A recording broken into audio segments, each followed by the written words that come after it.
Kal Kadosh, Shalom Vracha. La paracha de Korach vient nous relater un épisode très particulier et très problématique dans l'histoire de l'épopée du peuple juif dans le désert, où Korach, le cousin de Moshe Rabbeinu, vient et prétend que Moshe et Aaron sont accaparés la direction du peuple juif.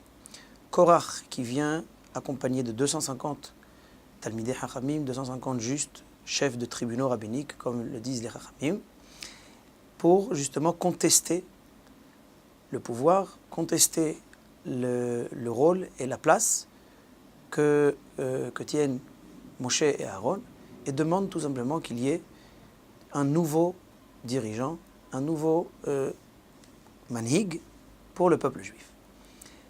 Le Midrash nous raconte comment et de quelle manière Korach parle avec ses 250 Talmidei Chachamim pour justement les influencer. Et le Midrash nous dit la chose suivante. Korach aya mitlotzetz al Moshe ve Aaron. Korach se moquait de Moshe et d'Aaron. Comment on peut se moquer de Moshe et d'Aaron après autant de miracles, après ce lien direct entre Akadosh Baruch Hu et Moshe et Aaron? Le peuple entier a vu Akadosh Baruch Hu qui se dévoile à Moshe, entend la voix d'Akadosh Baruch Hu lors du Har Sinaï, voit tous ces miracles depuis la sortie d'Égypte. Comment Korach arrive justement à venir ici protester contre cette grandeur que tout le monde s'en était rendu compte? Il vient justement par cette letzanout. Les Chachamim nous disent par la moquerie. Mais de quelle moquerie on parle? On va tout de suite le voir. Mais à ça, kines alehem kolakal. Korach était très démagogue. Il a été parlé devant toute l'assemblée, devant tout le monde. Kolakal, toute l'assemblée du peuple juif. Shene'emar vayakehel alehem Korach et kol haeda. Pour essayer d'entraîner le maximum de gens contre Moshe et Aaron. Itri lomar lifnehem divrei letzanut. Et Korach a commencé justement à se moquer en méprisant la manière dont Moshe et Aaron se comportaient. Ve'amar, et leur racontait, Korach raconte à toute l'assemblée, Almana ahat yesh bishchunati. Il y a une veuve qui habite dans mon quartier. Ve'imah shene ne'arot yetomot. Et elle a aussi donc deux jeunes filles, eux-mêmes qui sont orphelines. Ve'haya la sadeh achat. Cette femme veuve avait un champ qui lui permettait de subvenir à ses besoins en tant que parnassa. Bat al harosh, elle est venue pour labourer le champ. Amar la Moshe, lota harosh beshor u bahamor yachdav. Moshe est venu, raconte Korach, et a dit à cette veuve, sachez madame que vous n'avez pas le droit de labourer votre champ lorsque un taureau et un âne sont attelés ensemble. Ce qu'on appelle lota harosh beshor u bahamor yachdav. Ils n'ont pas le droit d'être ensemble lorsqu'ils labourent le champ. Bat lizroa, cette femme, après avoir entendu l'injonction de Moshe Rabbeinu, alors elle s'est dit, bon, je vais aller maintenant semer le champ.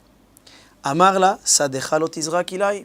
Il lui a dit, faites attention, madame, vous n'avez pas le droit de planter ensemble deux espèces différentes, ce qu'on appelle kilaim.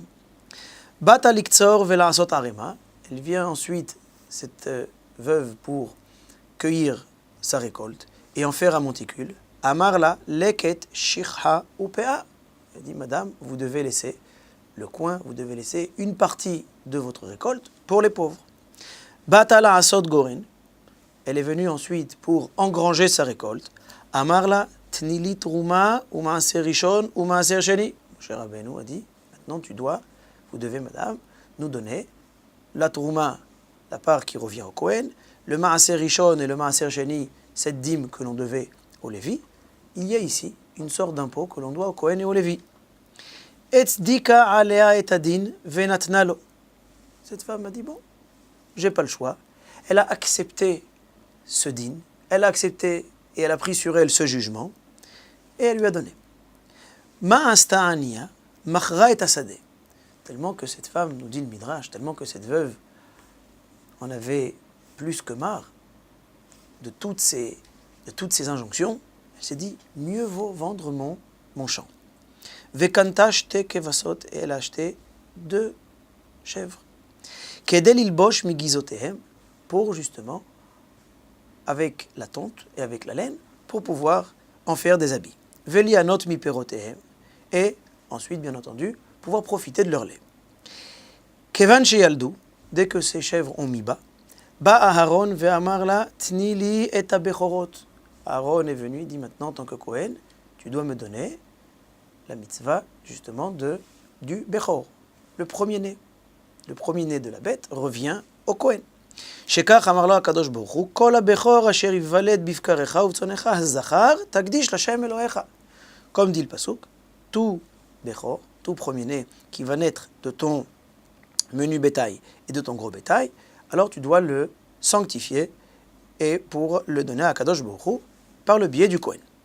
Et Tzedika ala et adin, elle a dit bon, j'ai pas le choix. Elle a accepté le jugement. Venatnalo et avladot, et il lui a donné les 2 premiers, les 2 premiers-nés. Igi azman geziza vegazeza otan. Le moment de la tonte est arrivé, et au moment justement où elle vient tondre ses animaux, ba Aaron ve'amarla teni li reshita gez. Aaron est venu en disant à cette veuve, maintenant, vous devez, madame, me donner la première tonte qui revient au Kohen.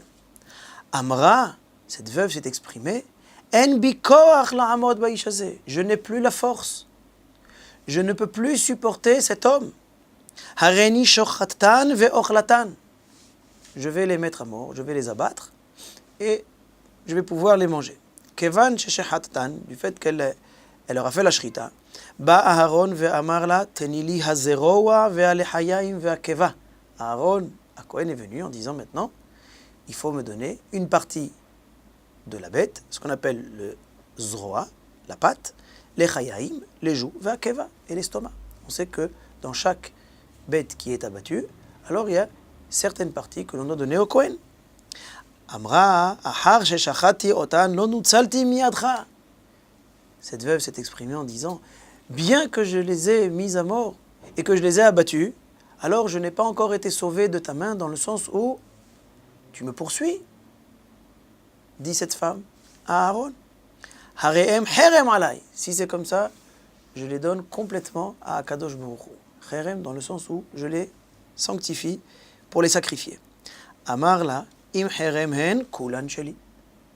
Aaron dit, c'est très bien, si tu les as sanctifiés, si vous les avez sanctifiés, alors ils m'appartiennent puisque c'est moi qui va justement m'en servir au Bet Amikdash. Dirtiv, kol herem be Israël lechaye. Tout ce qui va être sanctifié par les Bnei Israël va t'appartenir à toi au Kohen. Ou netalan ve'alachlo. Qu'est-ce qu'a fait Aaron? Il a pris avec lui ses bêtes et il est parti.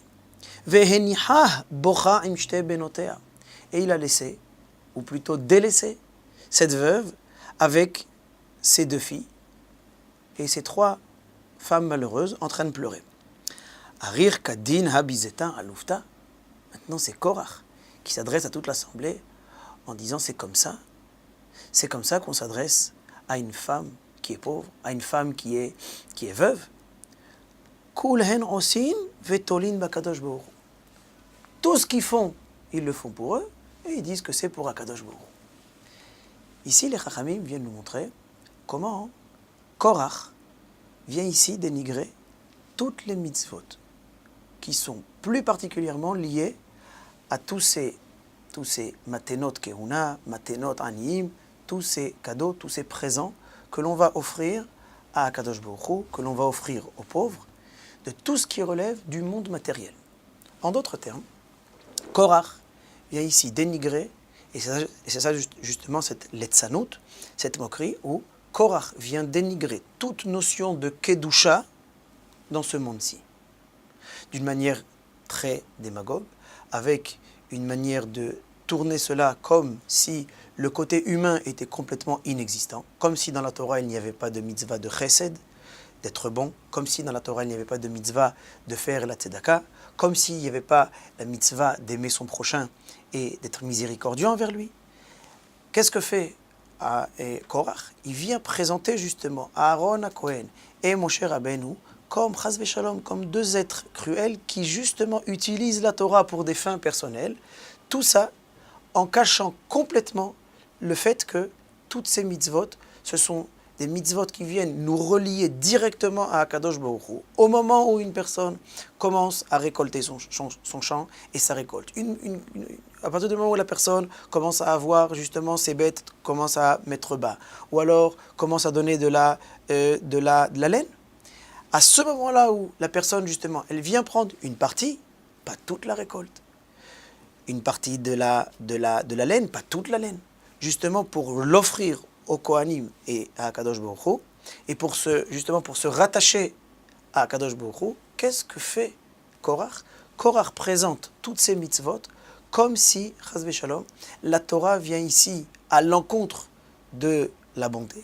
La Torah vient ici à l'encontre de la miséricorde qu'on devrait avoir envers la veuve, et c'est justement, et les orphelins, et c'est justement comme ça que Korach arrive à dénoncer, entre guillemets, Moshe et Aaron, et à faire en sorte que 250 Rachesh Sanedraot se lèvent contre Moshe.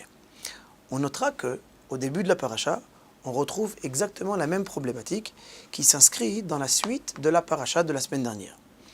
Le pasuk nous dit Ama'at ki ha'elitanu me'eretz zavat chalav udvash. Lorsque Moshe va appeler Datan va Aviram, qui étaient deux camarades de Korach qui eux-mêmes qui faisaient partie justement de toute cette controverse, qu'est-ce que répond Datan va Aviram? Non seulement tu nous as fait sortir d'une terre où coule le lait et le miel, la hamiten ou bamidbar, pour nous faire mourir dans le désert. En d'autres termes, il nomme la terre d'Égypte, Eretz Mitzrayim, comme la terre où coule le lait et le miel. Af lo el eretz zavat chalav udvash aviotanu, et tu nous as même pas amenés dans une terre où coule le lait et le miel. Vatiten lanu nachalat sadeh vacharem, si tu nous avais amenés en Eretz Israël, si tu nous avais donné un terrain, de la vigne, même si tu viens et tu nous crèves les yeux, nous ne monterons pas en Eretz Israël, nous ne viendrons pas avec toi. En d'autres termes, ici on voit que Datan, Aviram et Aviram avec Korach, bien entendu, ils renversent complètement toute la notion de Kedusha, où au contraire la terre d'Égypte est considérée comme une terre impure, et la terre d'Eretz Israël est considérée comme une terre sainte où coule le lait et le miel. Qu'est-ce que font ce groupe, toute cette aïda, toute cette assemblée de Korach? Ils donnent justement un statut de Kedusha à la terre d'Égypte, alors qu'ils enlèvent la Kedusha à la terre d'Israël en disant « Nous ne monterons pas en Israël, il n'y a pas de Kedusha en Eretz Israël. » La terre d'Égypte dont nous sommes sortis, là-bas effectivement c'était une terre où coule le lait et le miel. En d'autres termes, on retrouve ici exactement le même problème. Le problème qui a commencé avec les explorateurs, ce problème justement qui continue avec Korach. On verra aussi ce problème qui continue avec la paracha de Balak, où justement ce fameux roi qui vient appeler Bilham, justement pour ce prophète des nations, pour venir calomnier le peuple juif. De quelle manière? En regardant d'une manière pragmatique la réalité. Eretz Israël, à leurs yeux, n'est pas quelque chose de Kodesh, une terre comme toutes les autres. Le peuple juif n'a rien de Kodesh, chas v'shalom, mais un peuple comme tous les autres. Les mitzvot de la Torah, c'est pas une manière de se rapprocher d'Akadosh Baruch Hu, mais une manière de se remplir les poches, comme le présente Korach. C'est la raison pour laquelle les Chachamim nous disent que Korach, non seulement qu'il a fait une controverse avec Moshe et Aaron, mais beaucoup plus que ça. Les Chachamim nous disent que Korach halak à la Shechina, il était en controverse avec la présence divine.